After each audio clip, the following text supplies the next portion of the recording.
Hello dear students, most welcome all of you in our today's class. I am Anu Patel from AD Government Girls Inter College Gorakhpur. Today we are going to discuss a very important topic from our grammar section, and name of our topic is the passive voice.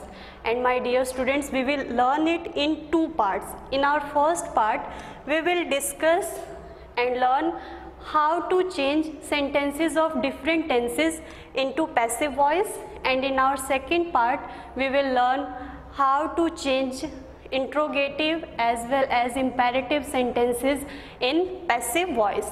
So let's begin. First of all, voice.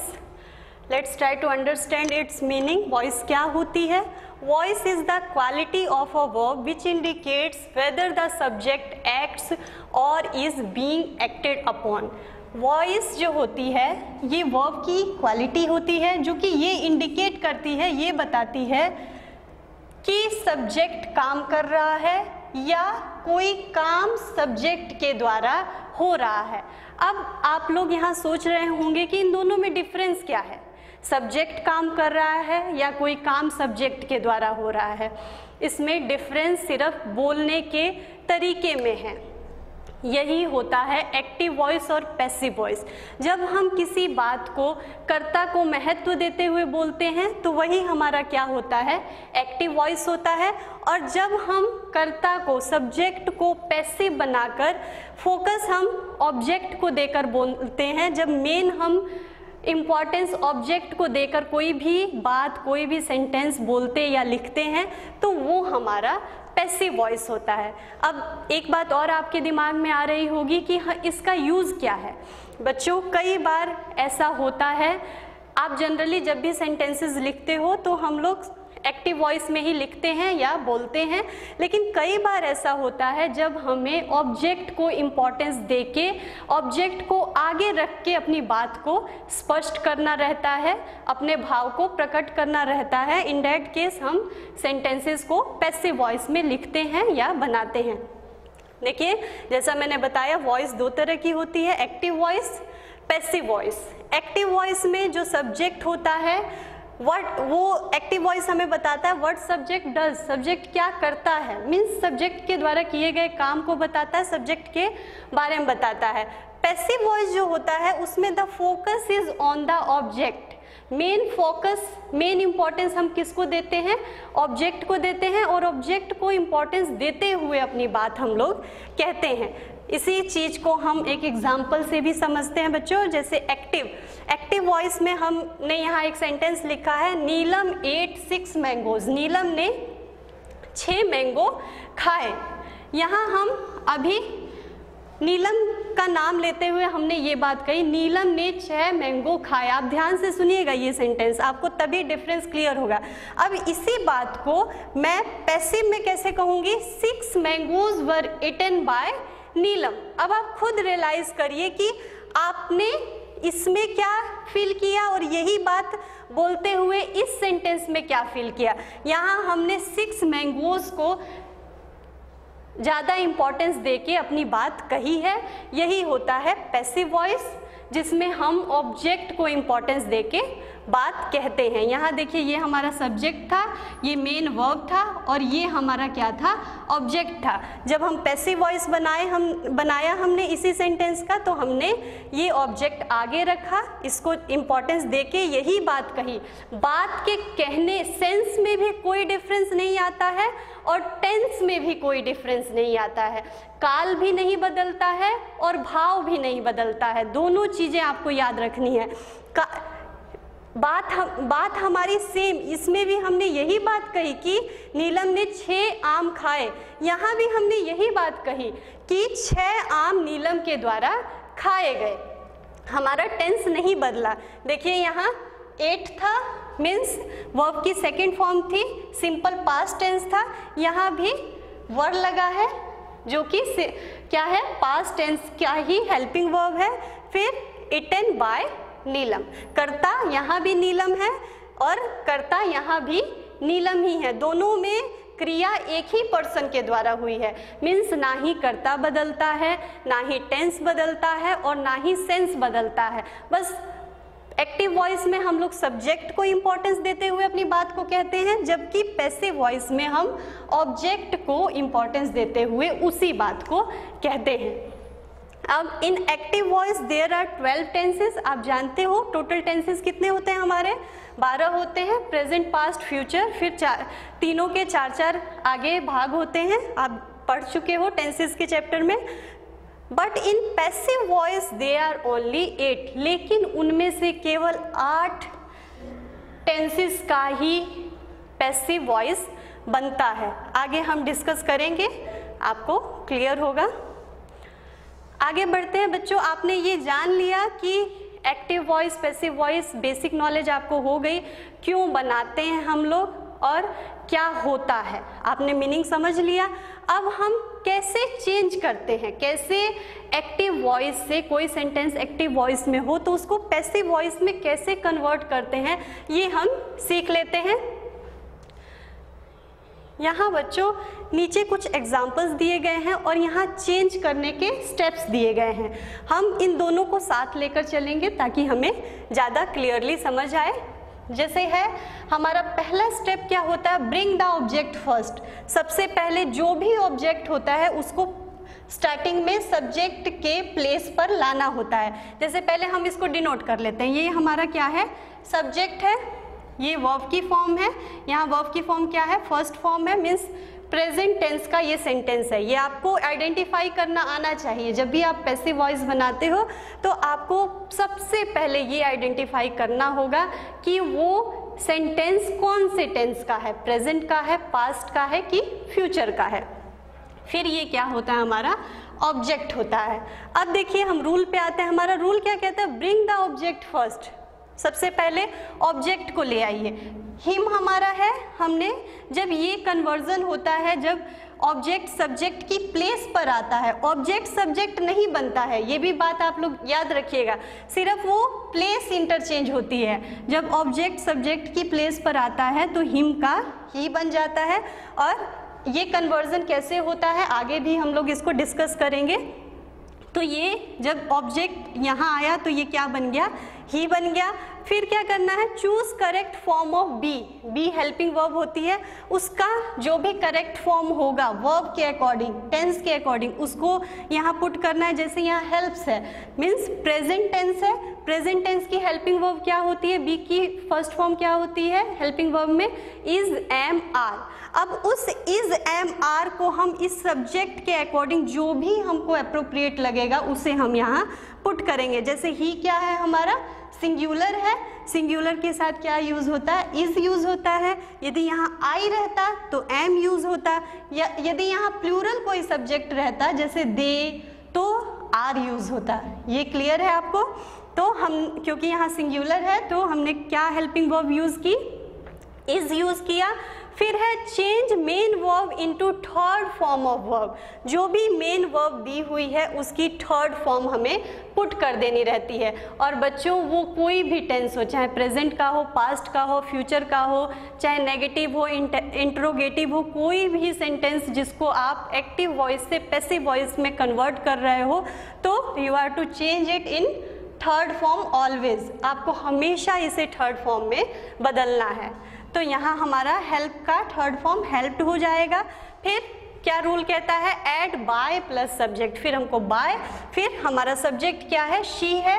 फिर जब ये object की place पर आता है तो she का हर हो जाता है। ये तरीका होता है बच्चों बनाने का। इस रूल के अकॉर्डिंग आपको बनाना है। एक्टिव वॉइस में हम कोई भी सेंटेंस किस तरह से लिखते हैं? SVO रूल के अकॉर्डिंग, सब्जेक्ट, वर्ब, ऑब्जेक्ट। आप भी जानते हो। लेकिन जब उसी का पैसिव बनता है तो ये ऑब्जेक्ट क्या होता है हमारा? आगे आ जाता है ऑब्जेक्ट, फिर बी की फॉर्म लगती है हेल्पिंग वर्ब, जो भी अप्रोप्रिएट लगे आपको टेंस के अकॉर्डिंग, फिर वर्ब की थर्ड फॉर्म बाय और सब्जेक्ट। होप कि आपको अच्छे से समझ आ गया होगा। एक एग्जाम्पल हम लोग और यहाँ पर डिस्कस करेंगे। जैसे शी हेल्प्ड हिम। हम लोग फिर से इसको डिफ्रेंशिएट कर लेते हैं। ये हमारा सब्जेक्ट है, ये वर्ब है। आप इस तरह से लिख कर करोगे तो आपको इनिशियली आप लिख कर करेंगे तो आपको और अच्छे से क्लियर होगा कि क्या कैसे इंटरचेंज करना है। ये हमारा ऑब्जेक्ट है एज यू नो, फिर हिम जो है जब सब्जेक्ट की प्लेस पर क्या आएगा तो क्या हो जाएगा, ही हो जाएगा। अब यहाँ देखिए, यहाँ हमारा हेल्प्स था, मीन्स प्रेजेंट टेंस था। फिर हमको अब यहाँ आइडेंटिफाई करना जरूरी है कि कौन सा टेंस है। अब यहाँ आप helped means help, helped, helped, आप आइडेंटिफाई कर सकते हो कि ये सिंपल पास्ट टेंस का सेंटेंस है। तो हमारा हेल्पिंग वर्ब क्या होगा इसके अकॉर्डिंग, वॉज होगा। सिंपल पास्ट में क्या होती है हेल्पिंग वर्ब, बी की क्या होती है, वॉज और वर। वर तब लगता है जब यहाँ प्लूरल होता, लेकिन यहाँ सिंगुलर पर्सन है, सिंगुलर पर्सन की बात हो रही है तो यहाँ क्या लगेगा, वॉज लगेगा। फिर हेल्प की थर्ड फॉर्म लगेगी, तो हेल्प की थर्ड फॉर्म भी क्या होती है, हेल्प्ड ही होती है। बाय शी का क्या हो जाता है, हर हो जाता है।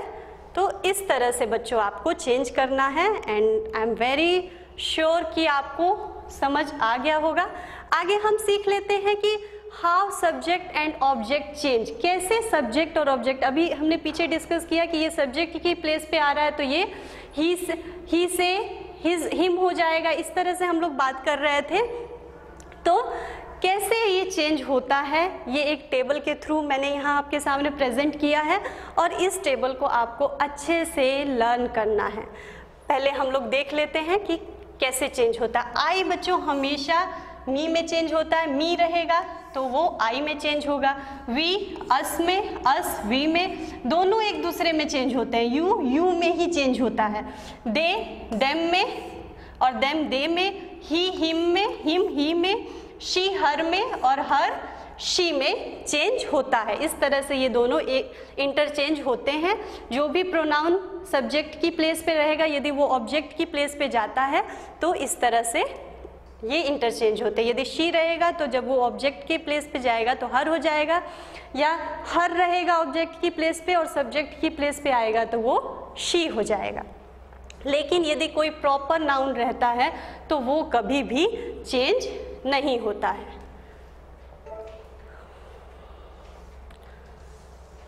प्रॉपर नाउन हमेशा, क्योंकि नेम होता है उसमें कोई चेंज नहीं होता है, वो एज इट इज रहेगा। फिर आगे देखिए, हमने सीख लिया कि कैसे ऑब्जेक्ट आपस में इंटरचेंज होते हैं। अब हम टेंसेस के अकॉर्डिंग हेल्पिंग वर्ब लगाते हुए इसको पैसिव वॉइस बनाना सीखेंगे। जैसे simple present, simple present tense में आप भी जानते हैं क्या होता है, वर्ब की फर्स्ट फॉर्म आती है। एसवीओ रूल के अकॉर्डिंग हम कोई भी सेंटेंस बनाते हैं। जैसे आई राइट अ लेटर, यहाँ आप वर्ब की फॉर्म को देख के आइडेंटिफाई कर सकते हैं ये कौन से उसमें है, टेंस में है, प्रेजेंट टेंस में है। जब इसका पैसिव बनाएंगे बच्चों तो क्या करेंगे हम, सबसे पहले जैसा हमने पीछे भी डिस्कस किया, ऑब्जेक्ट को पहले ले आएंगे। ऑब्जेक्ट हमारा क्या है, अ लेटर। फिर राइट के अकॉर्डिंग हमारा हेल्पिंग वर्ब इज और एम में से कोई एक लगेगा, सिंगुलर है तो इज। फिर राइट की थर्ड फॉर्म रिटेन। फिर बाय, ऑब्जेक्ट हमारा सब्जेक्ट क्या है, आई है, तो जब वो ऑब्जेक्ट बनेगा तो क्या हो जाएगा, मी हो जाएगा।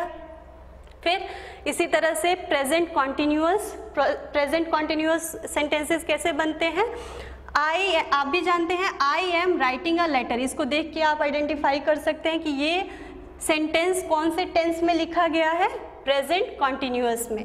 अब इसको यदि पैसिव वॉइस बनाने की बात आती है तो कैसे बनाते हैं हम लोग, सेम वही नियम, वही रूल आपको बार बार फॉलो करना है।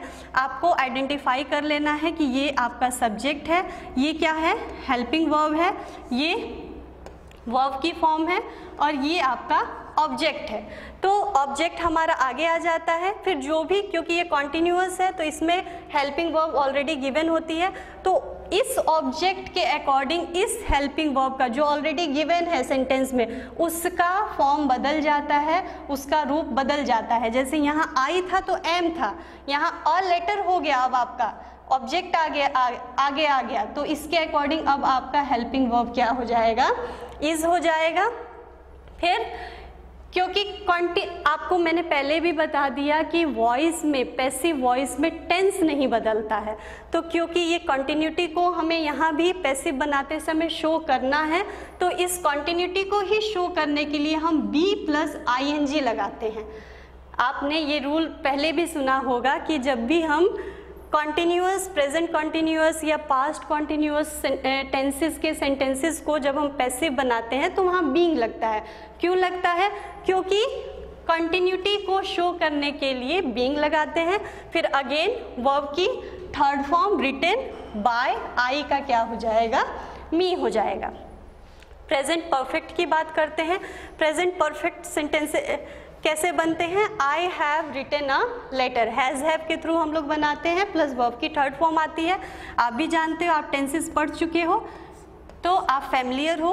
यहाँ देखिए ये सब्जेक्ट है, ये क्या है? हेल्पिंग वर्ब है हमारी, ये मेन वर्ब है, ये क्या है? हमारा ऑब्जेक्ट है। अब हम इसे पैसिव में कैसे चेंज करेंगे? सबसे पहले अ लेटर हमारा ऑब्जेक्ट आ जाएगा, अ लेटर। अब ये भी जैसे इज चेंज हुआ था, एम चेंज होके इज हो गया था, उसी तरह से अ लेटर के अकॉर्डिंग जो ऑलरेडी यहाँ गिवन है, जो भी प्रेजेंट परफेक्ट का जो हेल्पिंग वर्ब है वो इस ऑब्जेक्ट के अकॉर्डिंग चेंज होके हैव का क्या हो जाएगा? क्योंकि ये दिस इज सिंगुलर, देन यहाँ भी क्या हो जाएगा? हैज़ हो जाएगा। और जो हम यहाँ पर बीन लगाते हैं वो क्या शो करने के लिए लगाते हैं कि काम हो चुका है।